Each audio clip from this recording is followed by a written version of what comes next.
You're listening to this episode on Spotify, Apple Podcasts, or YouTube. Hit that subscribe button and leave us a comment. It would greatly benefit the show. Go ahead. Welcome to Movie Baiters with the Farx brothers. I'm Kyle. I'm Kirk. I'm Nick. He's specifically not on camera, Mick, in case you're wondering. Yes. I don't want to see myself. That's fair. Yeah, he doesn't want, when he transcodes this for Kirk later, he doesn't want to see himself. It's bad enough I'm going to fly into frame to pour myself wine on that camera.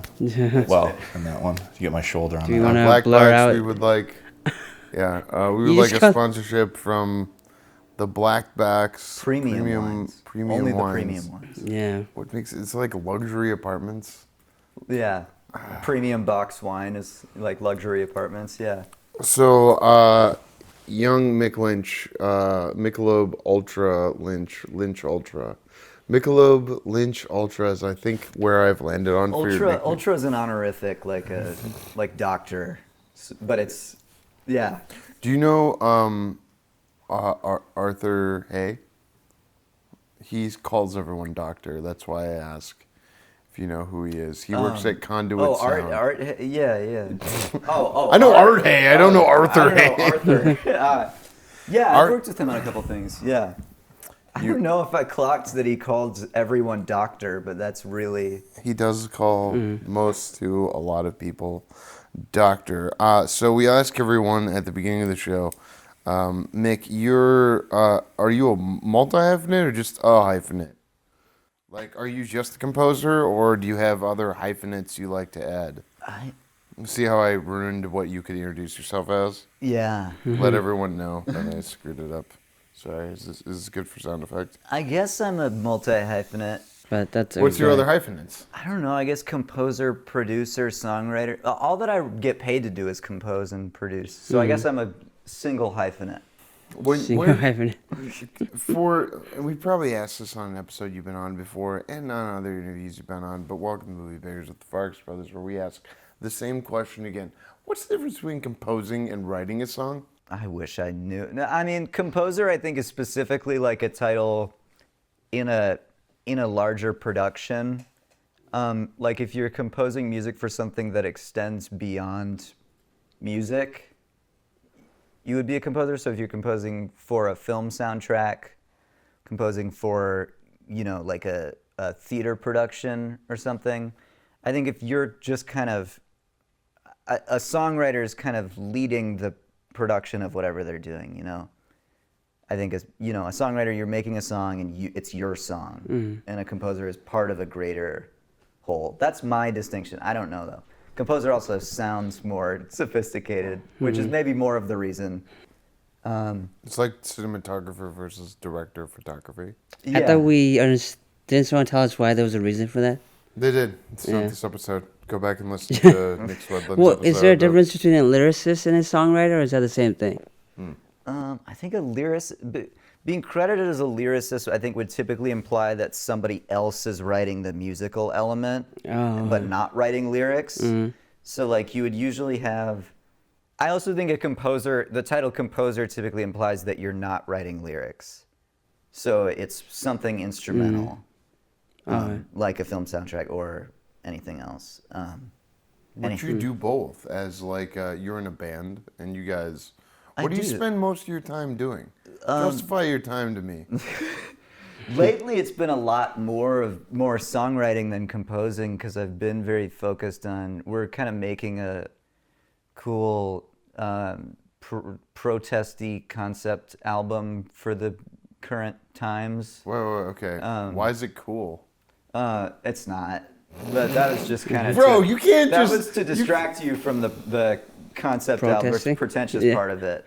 What makes it pretentious? No, just making a concept album, I think, is inherently a little pretentious. I don't know. Yeah, lately it's been a lot of mainly kind of writing more songwritery stuff, like lyrical stuff that I would sing. But that's also because like my big gig right now as a composer is a game soundtrack that I can just kind of intermittently put time into because I'm doing it alongside the development of the game. So Haven't you been working on this game soundtrack for like years now? Yeah, it's been little over 1 year now, and it'll probably be another 2 or 3 years, which is nice to have like something to fall back on to feel like I'm doing something. How'd you get into the? Is this your first time doing music for a game? I assume like a video game because you said developing, right? So it is, and it's really a dream come true for me because I'm like such a nerd, especially for like indie games and that kind of scene, and have been for a while. That I just saw this game on Kickstarter and I thought the art for it was one of the coolest things I'd ever seen. It's this beautiful artist named May, based in Vietnamese, based in Vancouver right now. Along with most of the team is based in Vancouver. But the art is this beautiful, like hand-drawn sort of digital charcoal thing. And I thought it was it just really caught my eye. And so I just reached out to them off of Kickstarter and I was like, do you have someone doing the music yet? I was more tactful than that, I guess. But generally that kind of, just like a cold call, cold message. And I sort of got a back and forth going and became friends with them and kind of learned about where they had come from. And then when they got to the point where they were actually putting things together for the first kind of, to release kind of the first chapter of the game to the Kickstarter backers as a reward, as kind of like an early access demo. And when they like got to the point where those pieces were put together and they could put music in, they kind of gave me a chance to take a test run at it, and they liked what I did, and so now I'm on board for the rest of this game, and they're all really nice people. I flew out to Vancouver recently to meet up with them because we were at a convention called the Vancouver Game Garden where they were nice enough to give us like a booth there. And they had you come out and work the booth? Yeah, we had the whole team there. It was kind of like an excuse for us all to get together because it was like all of our kind of food and shelter would be provided pretty well, and we could afford it if we all pitched in a little bit for an Airbnb or whatever. And so it just worked out well as kind of something that we could finally get the whole team together for. There's 7 of us. Making this game? Yeah. What kind of game is it? It's like almost what you'd call like a visual novel. Like it's very sort of prose, writing driven, world building driven. There's not really any sort of action or heavy gameplay. It's very much just kind of a vessel for an interactive story where you can make choices and kind of see this really beautifully depicted world. How does music play a part in a beautifully depicted writing-based game? I have to unfortunately make beautiful music, which is not, which is a challenge. I tell all the ladies I have to unfortunately make beautiful music. Today I must be beautiful again, unfortunately. No, it was. I mean, the thing that I love most in composing soundtrack stuff is like kind of adapting catching a vibe, I guess, like trying to find what the cross section between the tone and the visual aesthetic and the sort of mainly those two, I guess, the tone of the writing and the visual aesthetic and the sort of setting of it, kind of trying to find where all of those can meet to have music that really brings it all together aesthetically and tonally. I don't know. It's an interesting thing. I really like to feel like I'm part of kind of making a world is like my favorite thing about composing. And like I've written stuff before that's not for anything just because I kind of had an idea for a musical aesthetic. And this is outside of like bands, like I've written very soundtracky music just as an exercise because I kind of had an idea of a world or an aesthetic in my head that I wanted to write, and nobody was hiring me to at that time. And then that is great because then if a project comes along down the line that is of a similar aesthetic, I can show them that and say, I've done something in this vein. What is the setting of this game? It's set in this really interesting sort of surreal, all black and white charcoal, gothic world that's like kind of this city that's sort of depicted as being right on the edge of industrialization, but also kind of eating itself. It's this really cool, very industrial, almost like steampunky, gothic look at points. This city that you're kind of going deeper and deeper into and seeing different layers of. I almost think of like I don't think this was a conscious influence on them necessarily, but for the old head game nerds here, Final Fantasy VII, and the fact that you kind of have that like layered city thing. Old heads? Wait, you guys... I actually do not really know. That's the one with Midgard, right? Yeah. Yeah. Like thinking of like the layers of kind of going deeper into a city and seeing different sort of casts of it. Yeah, like the poor people live in a certain sector or a certain section of the More city. toward the inside or toward the outside? I don't remember. Isn't levels not Not going inwards, going up? Because yeah. it's a similar thing. It's I think it's the outside where you have the very sort of farmer labor cast right on the outskirts of the city, and that's who you kind of interact with first, and you're given this sort of mystery that kicks off there that you have to go deeper and deeper into this city to kind of get more information on and figure out the heart of it. And it's got all sorts of juicy anti-capitalist stuff to it. Juicy anti-capitalist. If I could describe myself in 2 words. Juicy anti-capitalist? Yeah. Oh, start with anti-capitalist. We'll come back to juicy. We'll I've come only back to had it. capitalist interactions with you, my friend. That's true, I guess. Oh, yeah, true. that's fair. I don't know. I've been like a lot lately, been just kind of very interested in art and how it can play into kind of deflecting those sorts of systems. And like I've been reading all sorts of pretentious like Marx stuff lately. You're reading pretentious Marx. Are you reading Marx? Yeah. Karl Marx? That was Okay. just sort of a good way to couch that, I guess. Yeah, I've been reading a lot of Marx lately because this record that we're making is kind of has kind of a dystopian capitalist aesthetic to it, kind of a satire. I guess a little bit kind of like American Idiot might be a good reference aesthetically. I know Green Day from 2004. You remember Green Day from 2004? I remember Green Day from 2000. Wait, let's see. I'm doing the math in my head. You weren't born before American. You were born after American Idiot. American Idiot was that 2004? Yeah.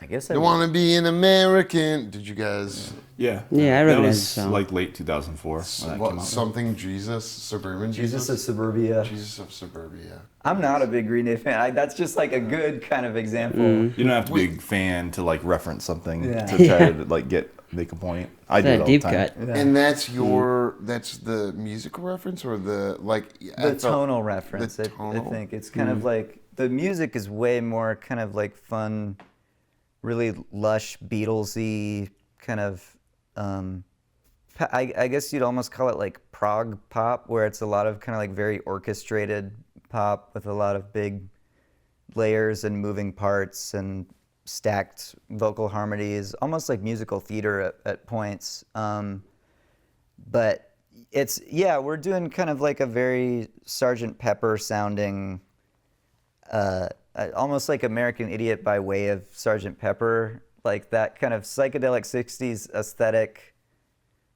and then 90s this punk. telling a story that is very kind of modern punk, consumerist satire. I don't know. It's been really fun to put together. It's our drummer Davey is the one that has really done a lot of the kind of Imagineering of it, and Wait, there's 7 of you making the game. How many of you are contributing musically? to this album. Yeah, he's talking about 2 different things. Oh, okay, Yeah. okay. You're talking about the album, which is different than the Yes, game. these Just are to my separate two them. current projects, or the you're talking Polliwog about- album that we're doing. Yes. This is the band that me and Joe are in.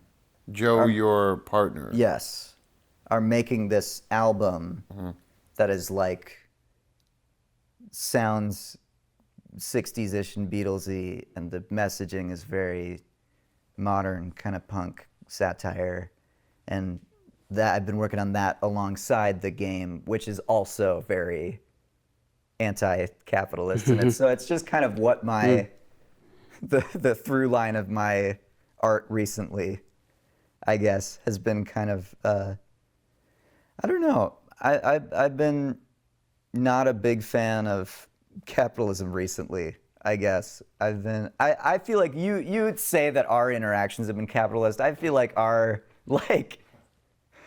us as two artists working together and paying each other for our work is not a capitalist interaction. There's no sort of there's not usually a big corporate entity present in that interaction. A big corporate entity is who I work for 9 to 5, which makes it so that I have the capacity to spend my $10.99 doing art, and I hope to someday have the stability to throw off the shackles of my W-2. Though I am Kyle Unchained. Oh no! Autobiography. My good health care and that my children enjoy. Yeah. And the security of my job. But do you see what I'm saying? Where I am curious about your anti-capitalism. I'm really curious about how you say this music of the video game is anti-capitalist, but like, how does it share a musical quality with what Polliwog is doing? Polliwog being the band that's working on an album completely separately from the anti-capitalist music you are making for the video game that exists with some blokes from Vancouver. I use that term because the British, parlances, I assume, are okay with them because they're from, British Canada. Columbia. Yeah. Do they really say blokes? Is that what they do? No, I don't think they do. Brits Not say in Canada. blokes. Not in but Canada. let's though. Say it anymore. Columbia. What, only olds say it? Only Yeah. old Brits? Only boomer Brits. Only Yeah. boomer Brits? And American boomers making Yeah. fun of Brits. I'm an American boomer making fun of Brits.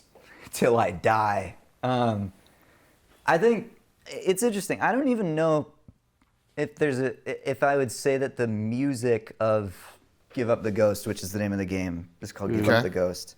I don't know how much I would say. I guess the music in my head is anti-capitalist because the writing of the game is. Because, it's all like atmospheric soundtrack stuff, not... definitely it's a different wheelhouse than the type of stuff that like we've done together on films and that I've done for your productions, but... Our productions, yes. Working with the Farx brothers here. We got the whole team. Yeah. I guess let's go instead to a functional thing then. Are you creating like hours of music that can be like used during an entire game experience?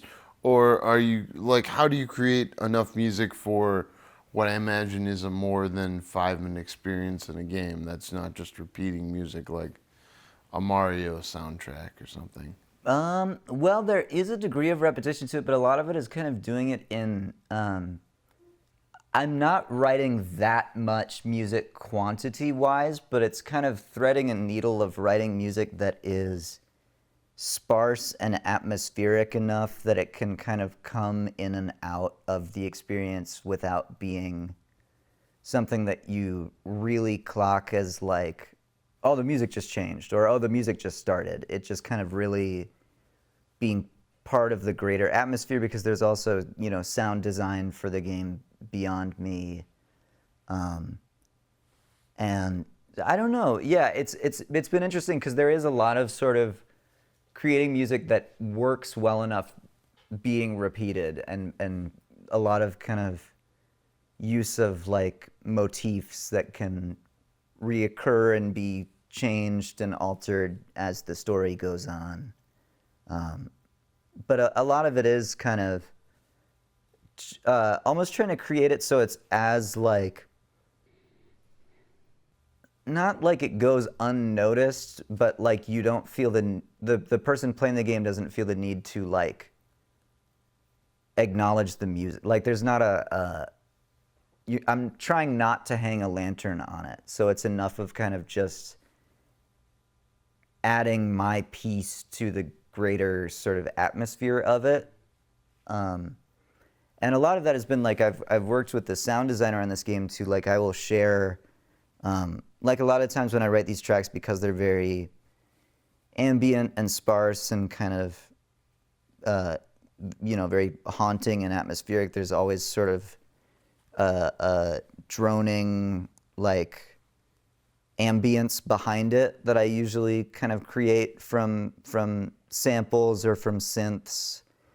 And a lot of the time, the sound designer will want me to share that separately from the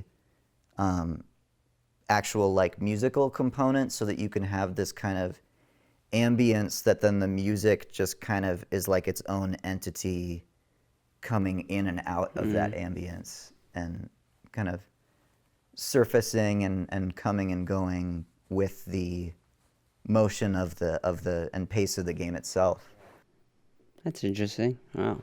That sounds like a lot of work. I mean, to be that precise about where the music should go, the sound design, how you want the character or the player to feel as he's walking through the world or interacting. Yeah, okay. Do we have to be that specific? It's one of those woke games. Yeah. He plays a woman. Yeah, she has powers. What is it? I said I'm woke as hell, and then I crossed myself. To cancel it out? To stay my wokeness in the right direction of Christ. I'm woke If there's for a female Christ. character, though, does she have the right jawline? And does she have, Does she have hair on her body? Wait, do you see people, or is it like a text-based? Yeah, that might not even apply. But You do, yeah. You see people. I can show you guys. Only us, Stuff. not the audience. We could show the audience Oh, stuff. There's okay. stuff Oh, out there. cool. That demo now is publicly available. Do you want me to show you, or is that? Please Yeah, go sure. ahead. I'm going to Basic ask show. you questions while you're pulling up. Are you a full-time musician? Like, this is the deal, right? You're a full-time musician. I am. I mean, I'm 20 and I live. No one's checking. Okay. He's of age, kids. I'm drinking a Propel. I was gonna say it's water I'm in his looking for a bottle. Gatorade Propel sponsorship. Nice. Whereas Nick's Prepare your music. working for a black box of sponsorship. Deep and dark. Yes. We're talking about the flavor of the wine. 100 gold medals.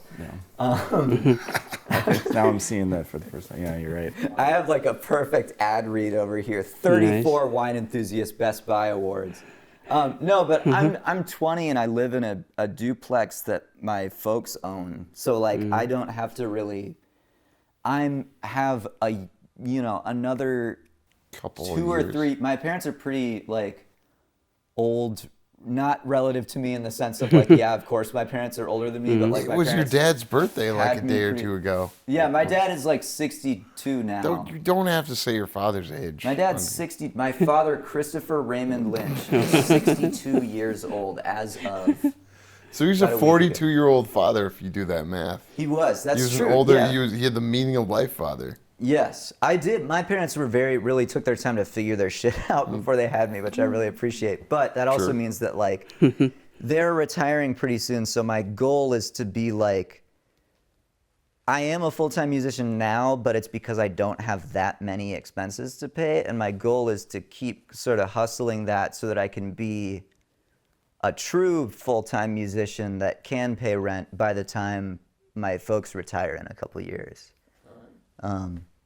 But I seem to be on that trajectory. The game should be coming out around that time, and it has like a pretty good audience and support for it already. And we're looking at publishing with like one of the big indie game publishers right now. So Nice. hopefully that'll be something of like a big break for me that'll help me have more consistent like big work beyond like having to kind of just hope for a short film in town to line up. I don't. Hey, I'll think- always be here for the short films. I don't think you should be making a career off of shorts being made. Obviously, okay. Tell us about the band though. You guys have an album. Yeah, is this the first or second album you've had? This is Polliwog. our first full album. We had an EP come out. We had kind of just a collection of songs that we kind of made as an experiment to see if kind of the lineup worked and we could find the sound that we liked. And that worked well. And then we did, just for fun, these 2 Halloween singles. So we have almost an album's worth of music out already, but not in the form of an album. We have like a 5-song EP that was just kind of a trial run that we did for fun, and then we did these Halloween songs also for fun, and now this feels like our first like real serious kind of constructed thing, like a fully structured work. Why Halloween songs? Because I like Halloween. You like the costumes, or what do you like about Halloween? I'm just a big fan of the aesthetic. I mean, we'll get to that when we talk about the movie soon. I'm just a big fan. No, we've already talked about the movie when people. Oh, when we talked about the movie earlier, I'm sure that you got the impression that I really like the. Wow, there's a lot of sort of timeline stuff happening here. Costuming and that sort of thing. Yeah, and just the sort of I love horror and I love any sort of spooky aesthetic, and I love fall for the weather and the sort of seasonal flavors that occur. Anti-capitalist who loves fall. Got it. Yes. If you were in need of a dating profile, I would be assembling it for you. Okay, good. We'll have it by. We'll start the movie review with that, with my dating profile. We clearly already have. Yeah. When did you get into horror as a young person? I was very fixated on horror from a young age. I think that there was a lot of sort of stuff on like Cartoon Network when I was growing up that was sort of like what you would call children's horror, like Over the Garden Wall is very much kind of that. Courage the Cowardly Dog. Yes. Wait, yeah, Over the Garden. Do you know what Over the Garden Wall I haven't is? heard that one. No. I don't know. I know Courage the Cowardly Dog. That's horror. I would call that horror. It Yeah. is, yeah. I mean, it's like kids horror, where it's like horror. it's structured like horror, and it is trying to scare kids, but in a way that is like not going to ruin them. Sure. But like, it's almost like, what would an old person know? I feel like. Yeah. What would old people know? Did you Are You read Afraid like of the the Are Dark You or Afraid of the Goosebumps? Dark? Yeah. Oh, that wasn't sinful for where I What? grew up. Because I grew up in a Okay, conservative right. Christian. You remember the devil? Yeah. So he. Still around. The greatest that lie guy- he ever told is making you think it wasn't real. Man, what if we were talking about that movie? The Devil or the movie Devil? The movie The Usual Suspects, but. What? Whoa, Say what? the usual. That's a quote from The Usual Suspects. What's the Oh. quote? The Do you greatest remember- trick the oh. devil ever pulled was convincing the world that he didn't exist. I think that's also like a adage that has been passed down throughout time. But yes, you're right. They do say that in The Usual Suspects. That's a great point. Get in the comments. Is that from The Usual Suspects? No, we this know is it- my I- thing that I do now. I am. Please get them to engage in the comments. Please All right. engage in the comments. It's very Get important. mad. Yes. Get mad at Kyle. Yes, if you could please. that hard to do. Flame That's the me in problem. the comments. Yeah. He thinks and that's you- not from The Usual Suspects. Or I think that's from The Usual Suspects. Doesn't one of those make you mad? Don't the usual. I mean, Kevin Spacey. Doesn't he make you mad? Not really. I mean, like, he was always creepy to me. Yeah. So, like, if he was creepy, hasn't been found guilty, I don't know. He's been getting retried for 2. I saw recently. Those I mean, witnesses keep dying mysteriously. wait, his witnesses aren't dying. This isn't Epstein. What? Well, I I'm mean, saying. technically sure there's some Epstein witnesses. died, Well, quote unquote. Is that his witnesses who are Hey, dying? It's him. I've been in touch with him. He's fine. he's still alive. I do like that conspiracy theory that Epstein's still alive. He's in Argentina too, like Hitler, oddly enough. It's just a really good place. Everybody in Argentina is like a monster in hiding. Every Argentinian Every is a monster. single Argentine. I don't know what It's our Argentine. it's a foreign monster. We could have hiding. people in Argentina listening if I I were get to offended try. right now. I know how much I've said about the Irish, and then I looked today and saw that we actually are listened to in Ireland, and I was like, well, Who the fuck still listens to us in Ireland? fucking People. not humans, because Irish Wow. aren't that. Right. Okay, so this is a safe space for racism. Against you're the an Irish. Against the Irish. Where did you want to go, young Mick Lynch? If you're an Argentinian, get in the comments, tell us what sort of genocide you perpetrated and or sex crimes to which you needed to run away to Argentina. And is that $40 billion coming in handy? Yes. Did we send it to Argentina? Yes, we sent Yeah, them. it was. We sent them yeah. 40 That's billion. why, And because Venezuela. Epstein's there. I'm sure that is where Epstein has. The newest Epstein thing out is that maybe he did kill himself, but also communicated with Larry Nassar. I don't know. You haven't seen this one? No. Oh yeah, that one came out right around Christmas. It's like Good, a little they present. they keep dumping Epstein stuff around Christmas. I don't. It's gross. It's terrible, obviously. But I think it's fine to keep bringing it up and bringing it into the public consciousness so that it does not leave the Because let's just say we have gotten done talking about a movie where they say, hey, wouldn't it be terrible if religious people started being punitive and not taking the Wouldn't it be forgiveness terrible part if of the their... systems of religion were taken advantage of to hurt people? Yeah, What like time if? and memoriam. Yeah, what do you mean? Time If and they memoriams. started to? That would be Yeah. crazy. Just started to in the Just past, started to. because Like, they of didn't- this movie Not that already. we already talked about. Not already. There's some of that in our game. Someday they might.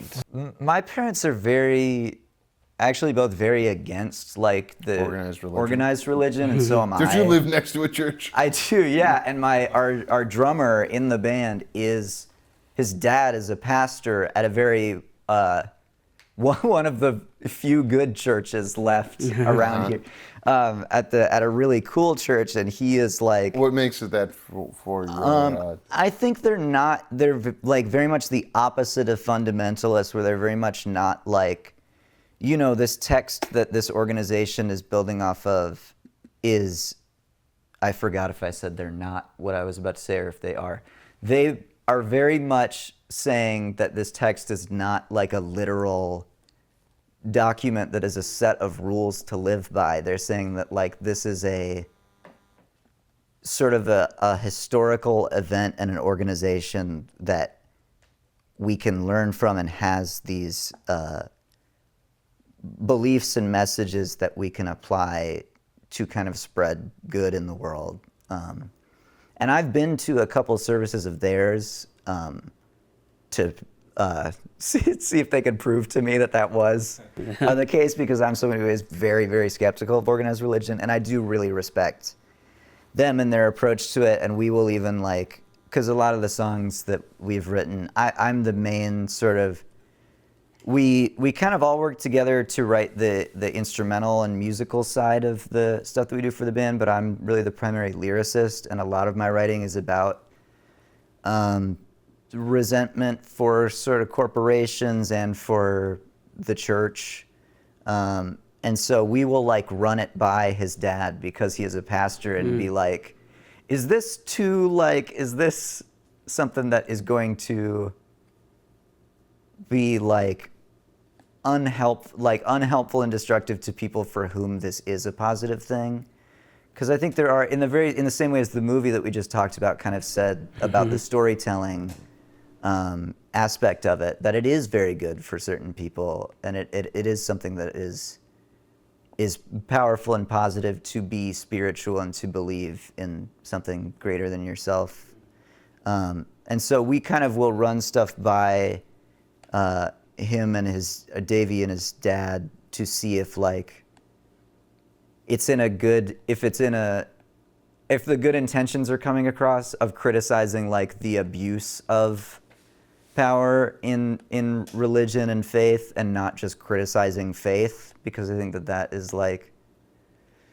I don't know. I have my own personal criticisms of faith. But Does I your try to- resentment come from firsthand experience? Kind of. I mean, Okay. my grandma growing up, who I spent at least a day a week with, was very Catholic and very much tried to impress that upon me Oh, growing so up. the movie had special meaning for you because it's Catholics and... Yeah, to a degree. It's funny because it was never, I never bought it. And even my dad, who like grew up in a very Catholic household, never really bought it. And so we kind of both are people who are like, not even like deconstruction, like we didn't have to deconstruct from anything. We just kind of both have seen how those kind of organizations try to take advantage of you and try to get you roped in and try to create that kind of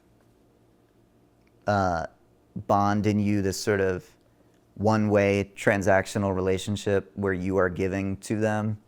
And both of us just were kind of, it never was able to get its hooks in us. But this movie was very, I don't know, I really, as I said earlier, I really liked this movie and I really liked what it had to say in my interpretation of it. So your firsthand resentment towards... And sorry, it's weird how often...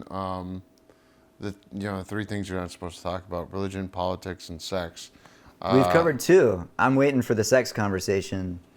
We already obviously covered that in spoilers, which Right. everyone knows.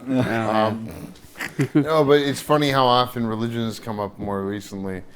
Maybe it's the time of year because it's Kwanzaa today. So Kwanzaa. That's right. Oh, that's right. I knew I have to celebrate. That's how you know he's woke. The funny He celebrates thing Kwanzaa? He knows it's Kwanzaa today. is Christmas yesterday. I'm telling Mrs. Farx that Nick was Kwanzaa shopping. And she's like, "Does he actually celebrate Kwanzaa?" And I'm like, You think my brother Nick celebrates Kwanzaa genuinely? He could. He He could. Keep an open mind. could You Nick get him a Farx second celebrate Kwanzaa family. Kwanzaa authentically? Yes, Nick Farx could. Would Nick Farx? Could but would he? Would he? And that's the problem that Mrs. Farx should have been able to overcome. So then when Nick Farx started sending Kwanzaa memes throughout the day that I then shared with Mrs. I only Farx. begrudgingly celebrate Christmas. I'm not Yeah, going me to celebrate Kwanzaa.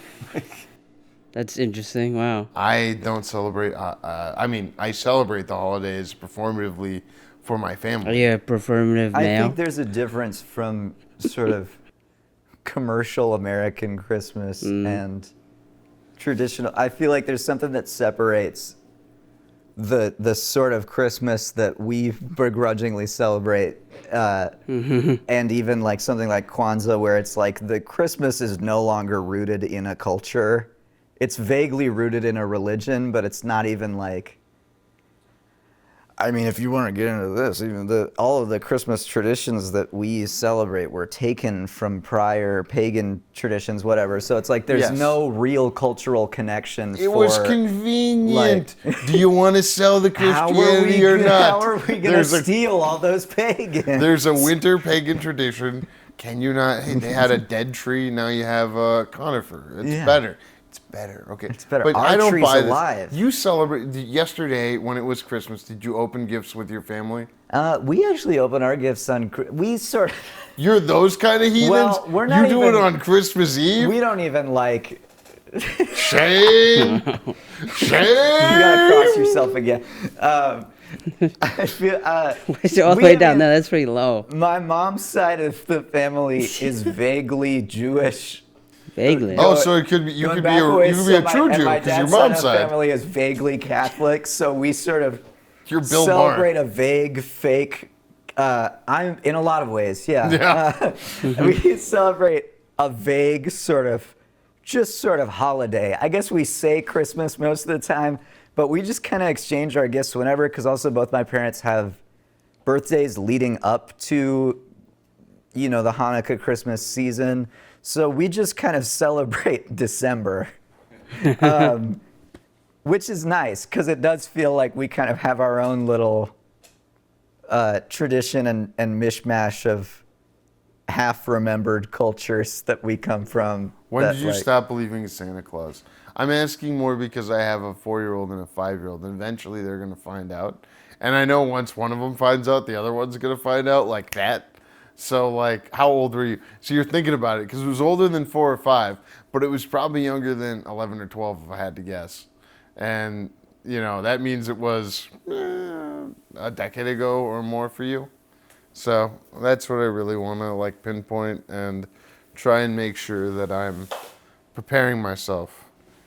I don't remember it being, like, a big... I feel like I would need to talk to, like, my mom about that. Because I'll call her real quick. No. Share this one with your mom and be like, when did I stop believing in Santa? I could text her right now. We could see if we could get an answer. I do want you to text her while we're still in. I'll pivot to a different question, obviously, about you know, your scoring for short films and web series and how that has clearly brought such joy and specific character to your career. This is good vamping, just to be clear. Yeah, but you had to get to a question. I'm going to get to it. Or I could ask the last question no, of the night. you go ahead. Did she get back to you yet? No, I I said, for the podcast, when did I stop believing in Santa and how did it happen? I don't remember.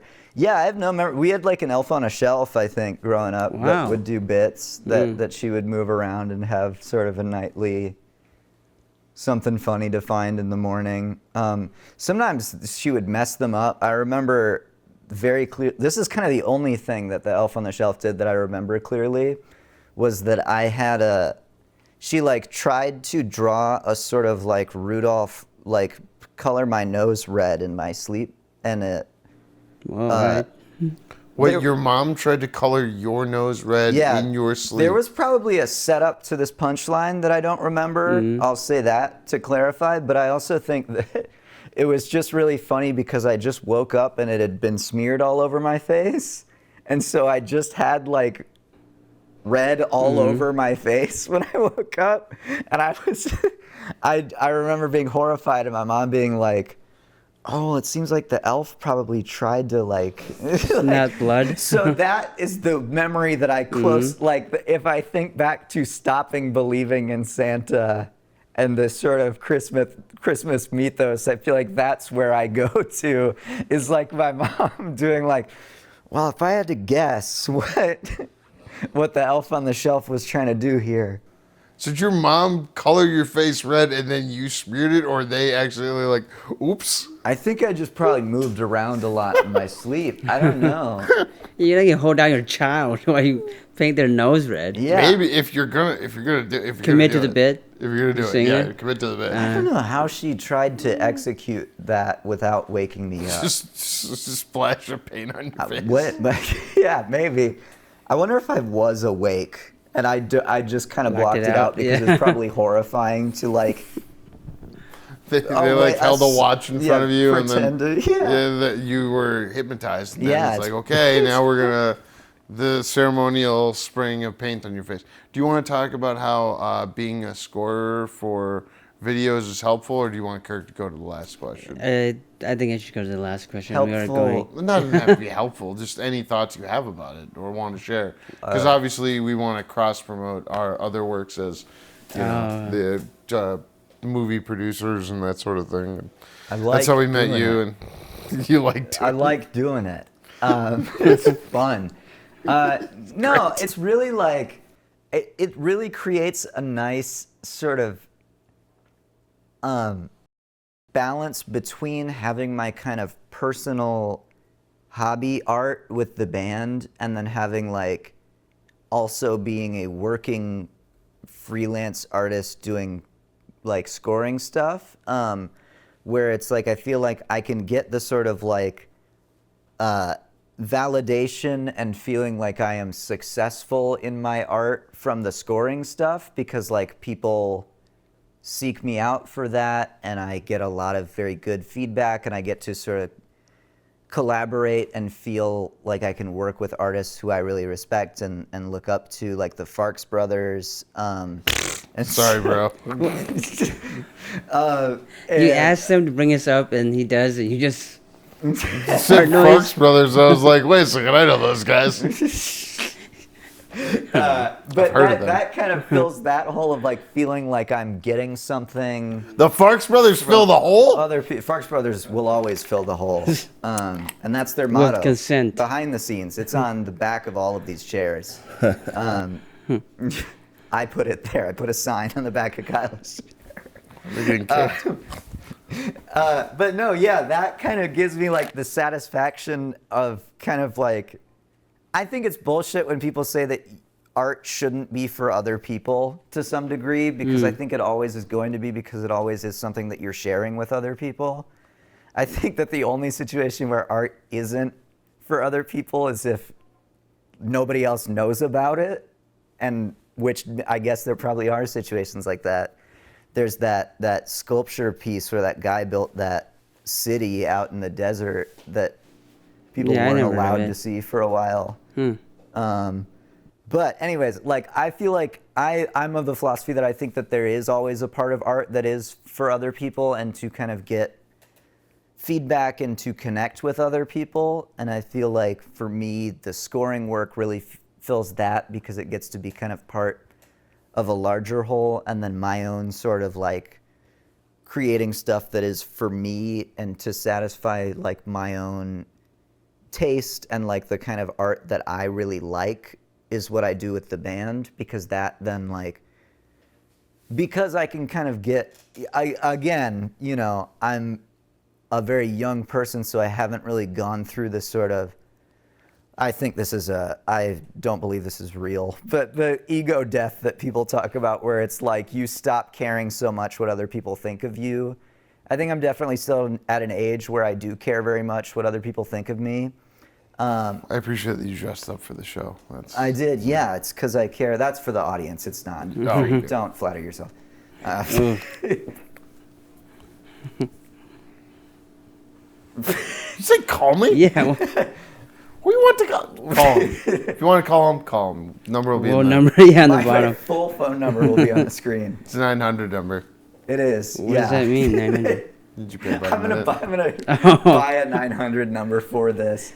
But I feel like I get my sort of performative, engaging with other people, getting validated and feeling successful from other people, while still doing something that I like in the form of the scoring work, because I also love movies and video games, and so getting to be part of those while writing music, which is a process that I love, and then having other people appreciate it is like great. And then for like when I have more personal kind of messages or things that I need to express for myself, like as I said, lately I've been very sort of political and existential. That's kind of what I do with the band, where it's like, this is the stuff that I need to get out. And kind of, so I guess it's almost like the band stuff is more of my, I think I had a mentor of mine put it this way when I was first starting out, that film scoring and writing music for a larger production is much more of a craft than an art, because you're not really, you know, I guess there's kind of a piece of you in it, because you're, you know, channeling your influences and the stuff that you like, but the goal is for it to really mesh and be part of someone else's vision rather than be your vision. And so it's kind of like I can feel like I'm part of someone else's vision by connecting to that as more of a craft, and then my own personal art can be the more songwriter-y stuff with the band that then is like my vision and is kind of like what it's not, I don't want to say that that's what I want to be making, because I feel like it's not like I do the film scoring stuff to get by as a musician, because I truly love that and like I'm going to school for that. It's like that is like my more sort of ambitious success pursuing thing. And then because I don't have the typical sort of singer-songwriter I need to make this work, I need to perform for people, I need to be successful in this art. I can be successful as a composer, and then as a singer-songwriter, it can just be like, I'll just do what I want to do. Like, I'll just make the stuff that I want to make right now. And so I've found that it's a really good, like, scoring creates a really good balance between those, the two sort of sides of what I think most artists are in it for. Oh, I think that's a really nice way to put it. Nice bow on your thoughts. Our last question of the night, we also ask our guests, who would you recommend we ask to be on the podcast? First, I want to say you guys had somebody who shows, what's her name? Natalie Tran? on here, and I did not know that she was from around here or ran in the same circles as me. I just see her TikToks and stuff show up on Instagram. We would like to have other big TikTokers on the show, just to be clear. Big influencers on the show? Yes. Do you know any of those? With like 1 million followers? There's an insane influencer that I know is based here, but he is like a bizarre character. I gotta find I think his name is Paul Karpov. Paul Karpov. And Paul, we'd love to have you on the show if you're seeing this. I hope your last name is Karpov, because that's how I'm saying it. This is a person you know, or you've seen, or have I've heard of? seen, and I know that he lives in the cities. But all of his content is just like being insane and over the top in public. Right.